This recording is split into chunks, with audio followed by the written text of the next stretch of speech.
नाम होफैबाय बा रनजित गिजिनो एडभान्स फन हरबाय बेखिनियानोसै आरो जों बाहाय जइन गैया रनजित गिजिनि न'आव खेबनै हांख्राय हरदों जों बाहायबो एटेम्प गैया जों रायलायहैयाखै खाथां जोंना जों खुनु इउपिपिएल पार्टियावबो गैया आरो बे पार्टिखौनो आं थेखाथारा आरो खुनु गैया सोर नाम होफैया बे मानसिखौ नांगौ आंनो खाथां आंना बे न'आवबो सोलिनो हाया जों न'आव हाबनोबो हाया जोङो बिसेफखौ जों गारा जोंहा बिपिएल दोला जोङो फैफिनो जोङो इउपिपिएल दोलाव जों थाङा मालाबाबो जों थाङा होननानै जोङो दा रोखा जों गसंनानै बुंनो हायो आरो जोंनि गामियाव रावबो थाङाखै सासे सानै थांदों बेखौबो जों नांगौ जोंना गासिबो फेमिलि सुद्धा जोंनाव बिपिएल दोलाव दंजोबो जों बिपिएल दोलोखौ जों जेरैबाबो बोखांगोन गाब्र'हैदों आरो खोनानायाव माथो बिदिनो सेकेन्ड मेरिजबो लाबावदों होननानै जों खोनादों जों मेगनजों नुवाखै दा गिबियावथ' गिबि गामियावनो थायो जोङो माने बाथौ दङ लांजोबो मोनबाय बयबो मोनबाय होनदां दा खिन्थु दा सेकेन्ड मेरिज लानानै बियो बबाव थायो जों मिथिया पलिटिक्सआव हाबदों आरो थांदों गोजामखौ गारदों गोदानाव हाबदों गोदानखौ नागारदों गोजामाव हाबदों बेफोरबायदिया सोलिलायलायबाय थादों थ' बाथ्राया जाहैबाय मा सिम्बोरगाव क'क्राझार जिल्ला सिम्बोरगावआवहाय मैया मोनसे जयनिं हाबाफारि लादोंमोन सोरबाया बुंदों बावहाय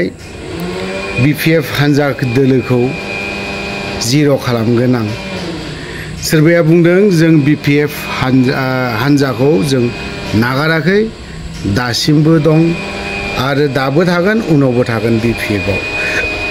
इउपिपिएलआव जों थाङाखै जोंनि नामखौ सोर होदों आरो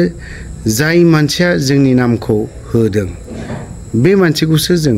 नांगौ बेफोरबायदि नागिरलायबाय थानाय बा बुंलायनायखौ जों नुनो मोनदों दा बाथ्राया जाहैबाय मा दा बेफोरबायदि जुदि जाद्लायबाय थायोबा आरोबाव सोरबाया बुंदों इउपिपिएल हान्जानि दैदेनगिरिफ्रा खौरां बिजोंफ्राव जों नुनो मोनदों बे बारावहाय 2025आव बिपिएफआ जिर' जासिगोन होनबा बेफोर बिथिंखौ जुदि नायलायोब्ला बिपिएफखौ दिनैहाय थै थां मोजां मोनग्रा सोरबाफोरबो दं आरो इउपिपिएलखौबो थै थां मोजां मोनग्रा बेफोरबायदि मानसिबो दं होनबा दिनैहाय बेफोरबायदि बाथ्रा बुंलायबाय थानायावहाय होनबा बे सुबुंफ्रा दिनैहाय इउपिपिएलआवबो थाङा बिपिएफआवबो थाङा होनबा गुबुन हान्जायावसो थांसिगोन बे बाथ्राखौसो जों साननो गोनां जानानै फैदों होनबा जों दिनै खौसेथिनि बाथ्राखौ रायलायलायबाय थादों सोरबाया खुनथां खेब रायलायबाय दैदेनगिरिफोरनि रावफोर बुंदों आं सेकेन्ड टार्माव हाबनो मोनाखै थार्ड टाइमाव हाबनो मोनदों खननै खनथामसो आङो बिदि खौसेथिनि बेला रायलायनायावहाय आं थाफानो मोनदों बेफोरबायदि बुंदों आरोखि थ' बेफोरखौ नायोब्ला खौसेथिया माब्रै जानानै फैगोन बेफोरखौ साननो गोनां जाना फैदों दा क'क्राझार डिस्ट्रिक्टनि सिम्बोरगावनि रायजो राजानि माखासे बाथ्रा बुंनायखौ जों एसे खोनासंनानै लानि थारैनो जों 2025आव इउपिपिएलआ फैथारमारगोन ना थारैनो जों जायफोर एनआइए नांनानै थानाय ना बेफोरखौ उदां खालामनो हाथारमारगोन ना जों प्रमद बर'नि सायाव फोथायनो गोब्राब जानानै दं थ' जों नायग्रोनानै लानि सिम्बोरगावनि रायजो राजाफ्रा मा बाथ्रा बुंदों गाव गामियाव मोनसे जयनिं हाबाफारि जालांदों बेयो नंगौ थिगैनो बे बेलायावहाय आं थिंख्लांगुरिनि गामि जानानै आं बुंनो थांगासिनो दं दा जोंहा थिंख्लांगुरियाव गामिया गासै जोंना 26था बे 26थानि गेजेराव जोंहा न'खरबायाल' जाहैबाय जोंनि बिपिएफ पार्टिनि मानसि बे मानसिनि बेलायाव थारमाने रनजित गिजियाबो गोदो बिपिएफनिमोन बिथाङा सारेन्डार जाहैनानै जोंखौ खावलायनाया सोरजों बै गावसिनि पार्टिखौ जोंखौ न'आव लिंहैदों नाथाय बे लिंहैनायाव जों फैया जों मानो फैनो जोंहा बिपिएफनि मानसिखा जों फैया होननानै गोदोबो जों जा एसे अनसुंथाइ जों बेखौ मोनखायाखै बिथाङा बे बुंनो थाङोबा अनेक खोथा दङ जों बेखौ बुंला बेखिनियाव जोङो साथाम मानसि दङ साबा जोंना बिपिएफनि मानसिया थिंख्लांगुरियाव माखासेया इउपिपिएलआव दंखायो दा बिथांमोनहा दिनै आं रबिराम बसुमतारी कमले बसुमतारी मियाराम बसुमतारी दुर्गा बसुमतारी दं बिथांमोनखौ लिंहैया फैसा जों कमले मिया आंखौ सारेन्डार जानो बियो न'आव फैबा लिंहैबाय थायो दा लिंहैनायजों लोगोसे जोङो फैया खिन्थु गाव लिंहैया सोरबा सासे गावसिनि दालालि फाथायहरो ओमफ्राय जों फैयो बिथाङा नांगौबा जोंजों रायलायफैदों आरो हायोबा बिथाङा जोंनो माखासे खिनि जोंनि डिमान्डखौ होथों होननानै बुंनायाव बिथाङा थांनो हाया ओमफ्राय जों जयेनबो जाहैयाखै मैयानि मिटिङावबो जोङो पाटगावआव थांदों थांनाया इउपिपिएलनि मेम्बार दं हो बे मेम्बारजों ज' जोङो पाटगावआव रायजोनि जोंहा सेलेक्सन मोनसे थायोना रायजो फाथायजानाय ग्रुप थायोना जों रायजोनि हिसाबै समबायाव थांबाय मिटिं जानानै जों गारि गंसेयाव गाखोना फैदों होमबा फन हरगासिनो दं बिथाङा फन हरना हाब मानसिफ्रा जोंजों दंखायो गोनां मानसिया मिटिङाव जों लिंलांखानोसै जादों आरो मेम्बारफ्रा अके जोंथ' खोनाजोब्बाय गासिबो बिसिनि फन हरनाय रायलायनाय मेम्बारा जों फैबाय सिमरगावआव फैबा होनबाय फैदो बैयाव जाबाय हाब जोंथ' थांनो दरखार गैया जोङो उल्था पार्टिनि होनना मोनथिखागौ नोंथांमोनहा मानो लिंखो ओमफ्राय जोङो रायजोनिफ्राय जोंहा खरसा हरो नालाय रायजोनो जों बेखौ लाबाय थांबाय जों इन्द्रानाव साहा लोंबाय माबाय जों थांबाय बिथांमोनहा फैनानै जों नाम होफैबाय बा रनजित गिजिनो एडभान्स फन हरबाय बेखिनियानोसै आरो जों बाहाय जयेन गैया रनजित गिजिनि न'आव खेबनै हांख्राय हरदों जों बाहायबो एटेन्ड गैया जों रायलायहैयाखै खाथां बे जोंना जों जेबो मिथिया जों न'आवनो दङ ओमफ्राय जोंनि नामा बोरै सफैखो सोर दालालि होखो जों बेखौ दा आं मैया आनसलिकनि माबाजोंबो प्राइमारिनि प्रेसिडेन्टजोंबो सेक्रेटारिजोंबो रायलायहरदों नंखाया सोर दालालिया फानखो जोंनो दा बेखौ नांगौ आरो जोंनावथ' मेम्बारबो गैखाया गथा बिपिएफ होननानै जों लागोआव बालाफारायाव मेम्बारबो होखायाखै ओमफ्राय सोर फानफैखो जोंनि नामखौ आङो बालाफारानि जोङो बे गुमैखौ जों गोदोनो सार होनना मानिखायोमोन रन्जित बसुमतारिखौ दा बे फानखो ना सोर मेम्बार फानखो जों जेबो मिथिया बिलाय नै जोंजों फैफाजोबनाय दङ जों खुनु इउपिपिएल पार्टियावबो गैया आरो बे पार्टिखौनो आं सैखाथारा आरो खुनु गैया सोर नाम होफैया बे मानसिखौ नांगौ आंनो खाथां आंना बे जेबो रायलायनाय जायाखै नामा जयनिंनि बागै जयनिंनि सोमोन्दै आंनावबो थाङाखै आंजोंबो रायलायाखै फनबो जेबो सोमोन्दो गैया मानो बोरै नाम होखो जों बेखौसो नांगौ दा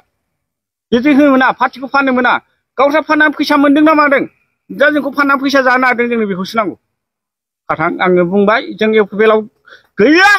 आरो इउपिपिएल पार्टिखौ जोंनाव हाबनोबो हाखाबावा खाथां आंना बेनोसै दा मैया सिमबोरगाव इउपिपिएलनि दोलो मिटिं जादों बेवहाय जोंनि नामखौ रोखा दिखोना होदों गावस्रा सारेन्डार जादों जोंखौ सारेन्डार जादों होननानै बुंदों खिन्थु जों बेवहाय खुनु दिन फैयाखै जों आगान होफैयाखै सोर होदों बे मानसिनि मुङा जोंनो नांगौ आरो ओमफ्राय जोंनि बालाफारानिफ्राय आं दा एक्स गावबुराखा आं बेहाय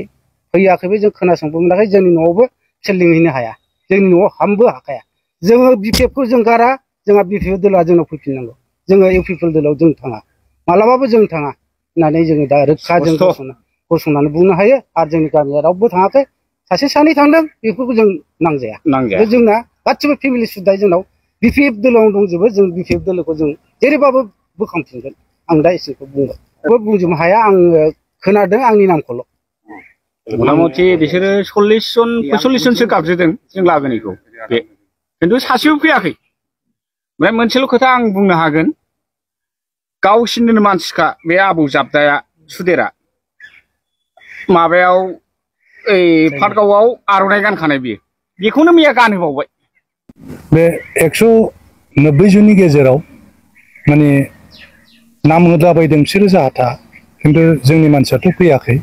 जे बेक्तिफ्रा दिनै नाम होजादों बिथांमोना दा गाव गावनो स्टेटमेन्टखौ होगोन आरो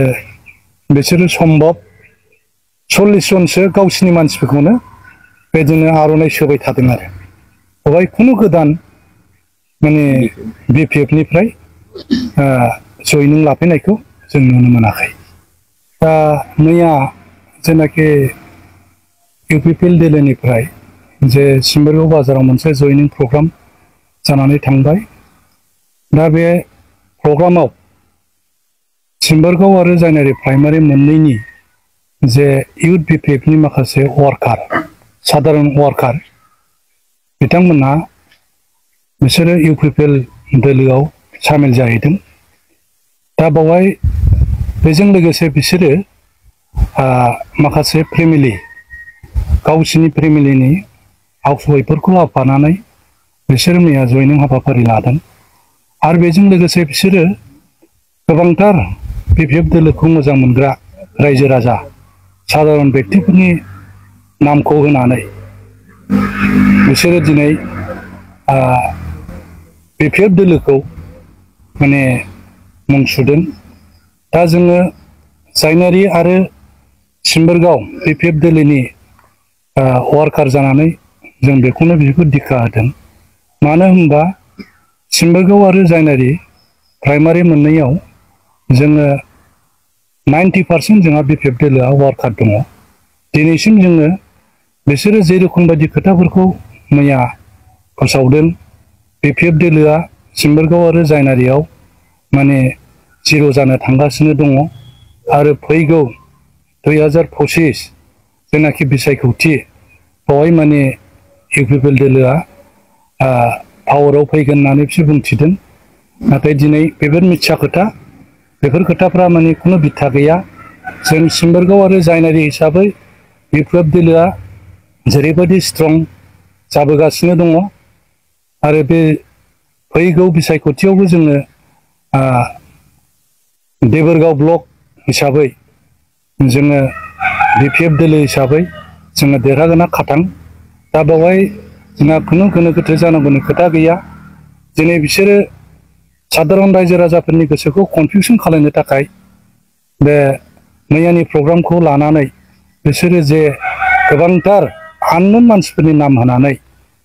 बिथांमोनहा दिनै मुं सुदों। नाथाय दिनै जे बेक्तिफ्रा बिसिनि मैयानि प्रग्रामाव जे बेक्तिफ्रा माने नाम होनानै बिथांमोना दिनै जोंनि गेजेराव फैदों, बिसोरो माने खुनु खोथा फंसे गैया जे बेक्तिया बिसिनि मुंखौ होदों बिसोरो दुखु मोनदों। दा ओंखायनो जोङो खावलायदों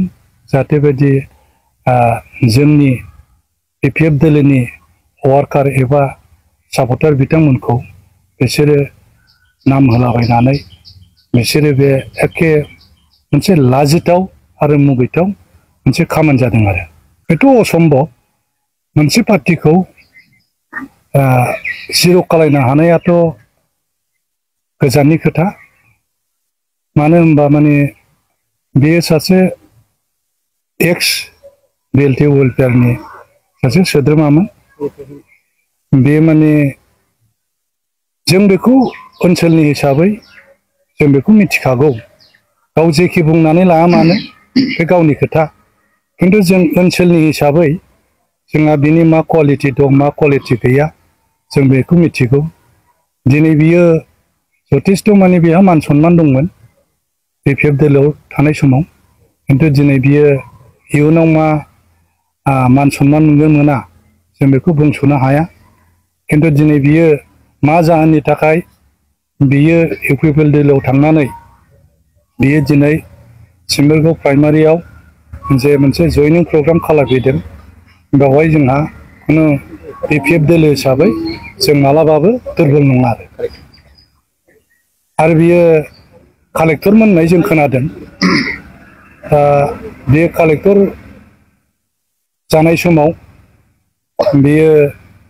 गोबांथार बेबायदिनो इयुथ केम्पफोरखौ मेनटेन खालामनांगौनि दायथ'आ बिनियाव दंमोन। नाथाय बेवहाय थाखा फैसानि खेलिमेलि केलेंकारियाव माबानानै बियो एक्सपेल खालायजादों आरो गावबो मैया बुंनानै लादों बे एक्सपेल खालायजानायनिफ्रायनो बियो दुखु मोननानै UPPL आव थांदों होनना बुंदों। दा जों बिनि खोथानिफ्राय जों बुजिनो हायो सासे एक्टिभ वार्कारा माबा मोनसे गावनि बिखुंनि जिनिसखौ गाव नुवालासिनो बियो दिनै गावखौ माने मोजां साननानै खामानि मावोबा थिग गाब्र'हैयो। दा बियो गाब्र'हैदों आरो खोनानायाव माथो बेदिनो सेकेन्ड मेरिजबो लाबावदों होननानै जों खोनादों। जों मेगनजों नुवाखै। दा गिबियाथ' गिबि गामियावनो थायो। जोङो माने फिसा फिसौ दङ, बिहामजोबो मोनबाय, सम्भब फिसौबो मोनबायदां। दा खिन्थु दा सेकेन्ड मेरिज लानानै बियो अबाव थायो जों मिथिया। दा बेफोर खोथायाथ' एखे लाजिथाव। मानो होनबा माने जोंनि मानसियाबो दङ बाहायनो। सोर सोर बावहाय जयनिं जाफैदों जोंनि मानसियाबो बेखौ मेगनजों नुदों। दा बावहाय बिसोरो टटेल